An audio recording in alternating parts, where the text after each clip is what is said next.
मार डालो, मिटा दो, अब सिर्फ जंग ही रास्ता है।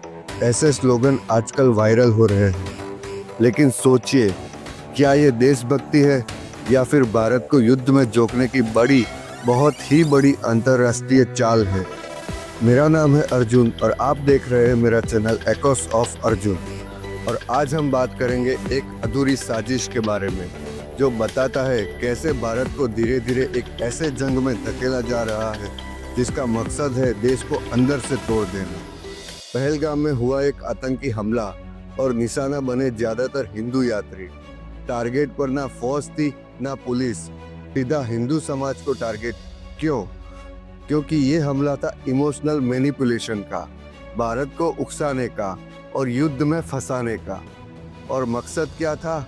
देश में हिंदू मुस्लिम दंगे भड़काना और भारत को सिविल वॉर में धकेलना। ये पहली बार नहीं है दोस्तों। पैटर्न देखिए, किसान आंदोलन, विदेशी ताकतें चाहती थी सरकार और किसानों के बीच टकराव, देश में गृह युद्ध जैसी स्थिति, सीएए प्रोटेस्ट और दंगे, शाहीन बाग और दिल्ली दंगों के पीछे भी वही ताकतें।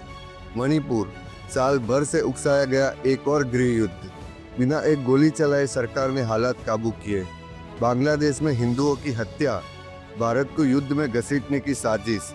हर बार सवाल उठा, गवर्नमेंट एक्शन क्यों नहीं ले रही? एक गलती, एक वॉर और देश अंदर से टूट जाता। लेकिन सरकार ने पेशेंस और चालाकी दिखाई और ट्रैप में नहीं फंसी। अभी के हालात देखिए दोस्तों। अमेरिका ने पाकिस्तान को हाल ही में $400 मिलियन दिए हैं।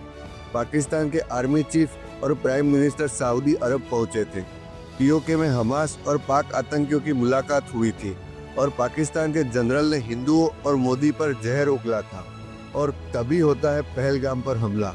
क्या ये सब एक दूसरे से जुड़े नहीं लगते? जब हमला हुआ तो यूएस के वाइस प्रेसिडेंट इंडिया में थे और मोदी सऊदी में। टाइमिंग इतनी परफेक्ट क्यों और कैसे? यूएस, यूके, फ्रांस बोल रहे हैं इंडिया कुछ भी करे हम सपोर्ट करेंगे। सीरियसली, वो इंडिया के दोस्त है या प्यादा बना रहे हैं ग्लोबल चेस बोर्ड पर? इंडिया गर्व से अपना सिर वर्ल्ड इकोनॉमी में उठा रहा है, जिसे बाकी दुनिया जल्द से जल्द गिराने में लगी हुई है। लेट जनरल बिपिन रावत ने कहा था, एक हाफ फ्रंट इंडिया के अंदर उठ रहा है। देश के अंदर के गद्दार विदेशी ताकतों के साथ मिलकर भारत के खिलाफ काम कर रहे हैं।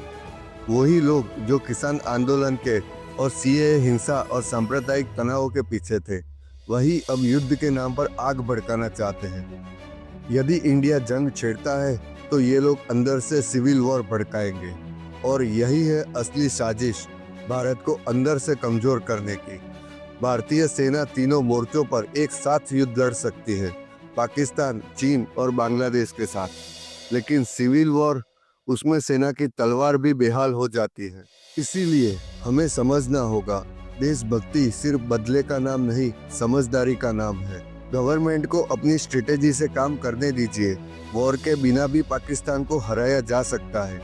पानी रोकिए, इकोनॉमी तोड़ दीजिए, इंटरनेशनल इमेज खराब कीजिए, एनिमीज को आइसोलेट कीजिए। जंग की मांग करने से पहले सोचिए, कहीं आप किसी बड़ी साजिश का हिस्सा तो नहीं बन रहे। युद्ध वाकई में किसी देश के विकास को दशकों पीछे धकेल सकता है। अर्थव्यवस्था, समाज और बुनियादी ढांचे को भारी नुकसान पहुंचा सकता है। और ये नुकसान ऐसा होता है जिसे सुधारने में कई साल, कभी कभी दशक लग जाते हैं। आपकी क्या सोच है इसके बारे में? कमेंट में बताइए। और ये वीडियो पसंद आए तो लाइक करें, शेयर करें और चैनल को सब्सक्राइब करें, क्योंकि अब समय है समझदार बनने का। जय हिंद।